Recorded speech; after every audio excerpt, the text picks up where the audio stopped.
Hey everyone, this is Burke from Focus Physical Therapy. Are you ready to take your hamstring rehab to the next level?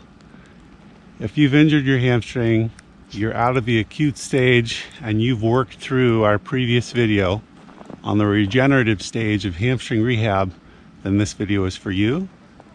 Stick around, we'll be right back.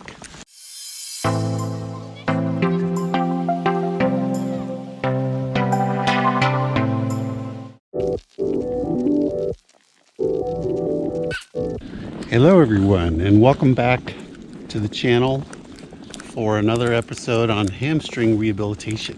This is the third of our video series on hamstring rehab. If you haven't seen the other two, the first episode is on acute care, the first 3 to 5 days, and the second episode is on the regenerative phase. In this episode, we'll be demonstrating the exercises for the functional phase of your hamstring rehabilitation.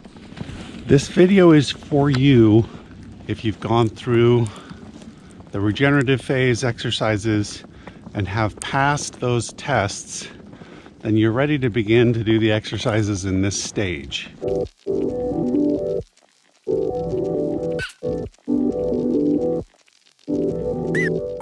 At this point, you should be able to tolerate light to moderate intensity jogging without any increased hamstring pain, and you're able to do those drills and exercises without a problem, and you've passed all of our criteria to move on to this functional phase. The goal of this stage is to get you to return to sport functionality. That means that your hamstring has the ability to generate power, speed, quickness, and flexibility without causing a new injury or worsening the existing injury. So built into this stage are the exercises that are going to begin to challenge that hamstring to create the most flexible and strong repair possible. Because these exercises are more challenging, you may need to take longer to get through this stage, or if you experience a return of your injury or a worsening of your pain, you may need to go backwards to the previous phase, work through those exercises again, retest at the end of each week with our criteria until you've passed them, and then resume this current stage. As you start to increase the forces on your hamstring, there are some risks at this stage. Too much power, too much speed, too much flexibility training, and you can re-injure it. And at this point, you might find that your hamstring is mostly pain-free. And so use extra caution right now, because this is where, for your daily function, for your day-to-day activities, maybe it's feeling pretty good. Then now we're thinking, let's get you back to sport performance condition. The loads are going to increase. So the program is designed to do that gradually and progressively, meaning a little bit more force as time goes on. You can work it a little harder as time goes on, but that's the key here. It's little bits of progress, little bits of gains, in order to be safe about this and not experience a re-injury.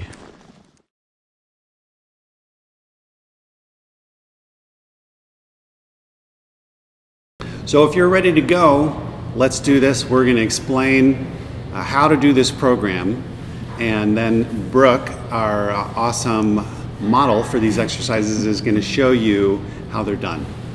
Brooke, thanks so much for helping me. It's been an awesome project.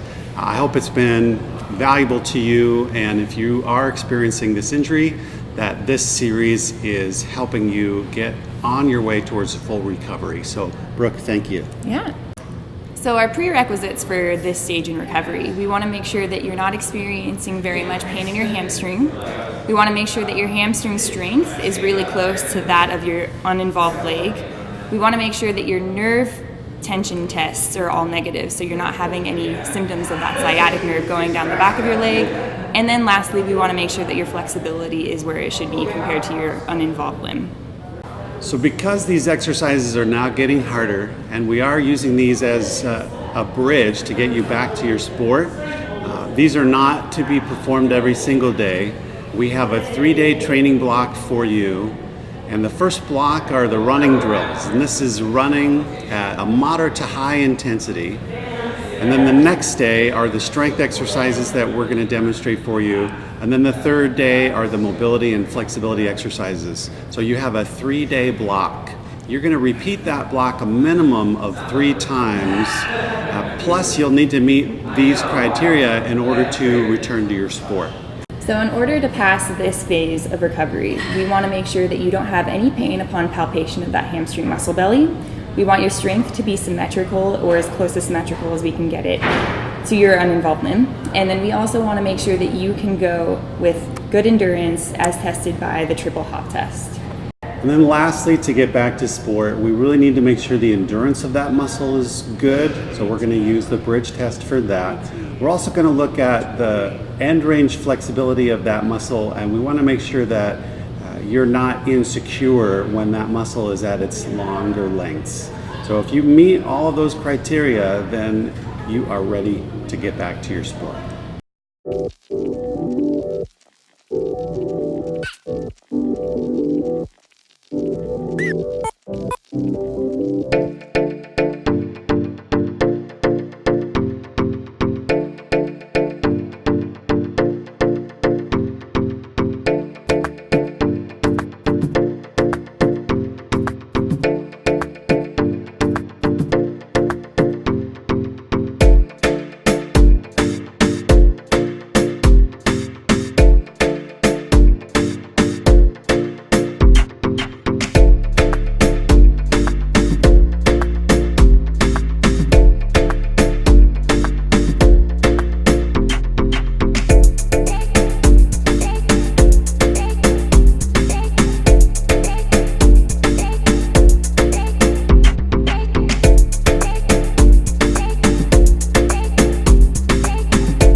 blow yourself out. Don't blow yourself out. You do this more than...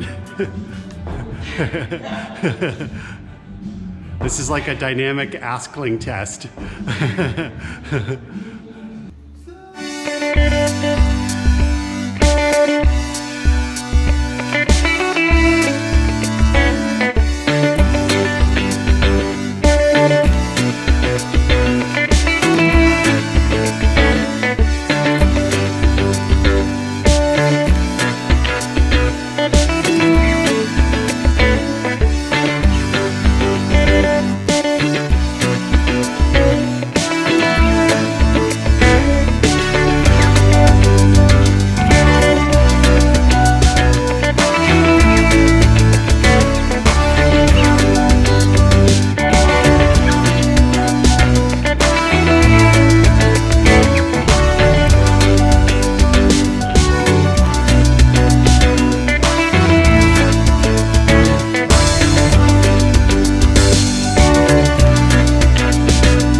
Thank you so much for watching part 3 of our hamstrings rehab series.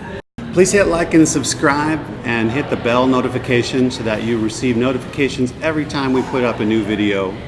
Is there a problem you'd like help solving? Please leave a comment in the comment section below. Thanks everyone. Thanks everybody. What do you think of this snow? Does it snow like this where you live? This has been a pretty epic winter for us here in Oregon, which means a lot of good things. The likelihood of drought is reduced because we'll have a good snowpack, and that's probably the most important thing. Every snowblower in the western United States has probably been sold, so that's good if you're a snowblower salesperson. Me and Sage, we're just trying to survive.